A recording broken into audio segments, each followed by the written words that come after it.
Hey guys, we're back with another priority challenge. Mm, this gives a dart kind of a Setzer throws a dart sorry, that lands within one of the 24 number regions in the dashboard shown and then rolls a standard six-sided die. So what is the probability that the number of region his dart hits is same as the number he rolls on the die? So let's say we know that the rolling of the die, let's say we get 1 using a die with probability 1 by 6, and same for 2 using die, 3 using die, so on up till 6 using die, right? This is fine. Now let's find out what is the probability of getting 1 in the dart. Probability of getting 1 in dart. How many regions have 1? Okay, there is also assumed what is the probability, what is the most likely coincidence, assume the probability of hitting the region on dartboard proportional to the area.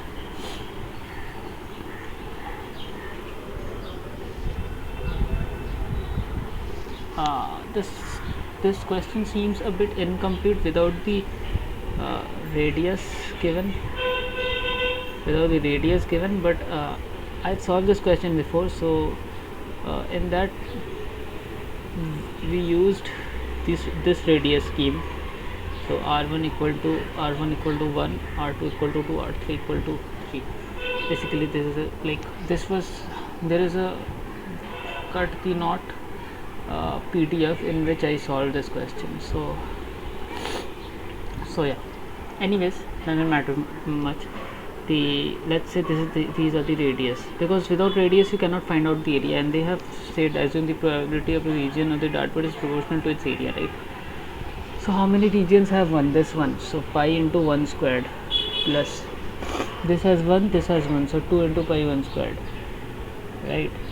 This has only 1, so 1 into pi into 2 squared minus 1 squared, that is 3. 2 squared minus 1 squared, because okay, wait, these all are sectors basically. 1 2 3 4, you can see there are 4 4 8, right? 8 sectors, so you have to divide by 8.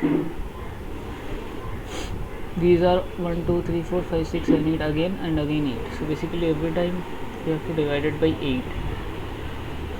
How many ones are there in the final one?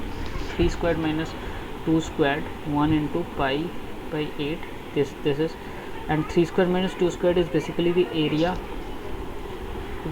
Like we know that if these two are if this has a radius of r1 and this has a radius of r2, then this will have area of pi r2 square minus r1 square, right? So that is basically what we are doing. 3 square minus 2 square in this case will be 5. So probability of getting 1 is 8 9 10 5 pi by 4. This is the probability of getting 1 in dart. 2 in dart, okay. 2 in dart is 2 over here, then 2 over here, then 2 twice over here, okay, no issues. So pi by 8 into 1 squared, then again 1 2, right, in the second region, so 1 into pi into 3 by 8. 3 is basically 2 squared into 1 minus 1 squared, and this has the frequency of 2, right? 2 into pi by 8 into 3 squared minus 2 squared, that is 5, right? So 10 13 14 matlab 7 pi by 4. This is probability of 2 getting. This is not the probability, this is not the total probability. This is actually, we have to divide it by pi into 3 squared to get the probability. My bad. Pi into 3 squared, this is the area. My bad. So basically that's it. Now let's move on to the for 3. Similarly, you can find all of these, right? I guess you can find all of these.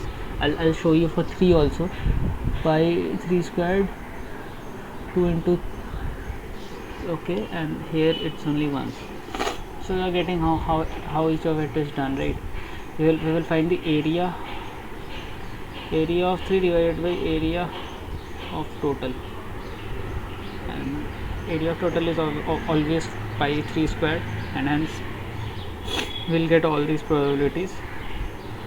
And once we get all these probabilities, we know that throwing of dart and die are independent.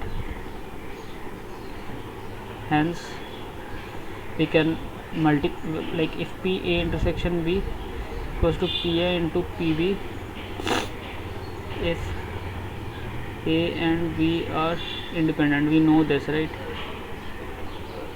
We can apply this basically, and we will get P 1 die intersection 1 dart, basically getting 1 in die and dart, is equal to P of 1 die into P of 1 dart, because these two events are totally mutually independent, right? Both are totally independent of each other. Like throwing a die and throwing a dart has no relation between each other, among themselves.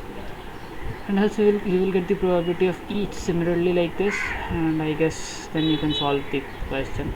I've given you enough hint, I guess, enough hint as in enough exposure to how to solve this question. It's not a very tough question. This can be a question which can be given to high school students, I guess, and they can solve this question without much problem, because we have normally have to find out normal area. So area is not a big deal to find out for a high school student, right? Of a circle, obviously. Anyways, that's it for this video. I hope you liked it. If you liked it, you share it with your friends who are preparing for quant and or are interested in maths. So that's it. The main purpose is interest in maths only. That's it. So yeah, let's end the video over here. Okay then, bye.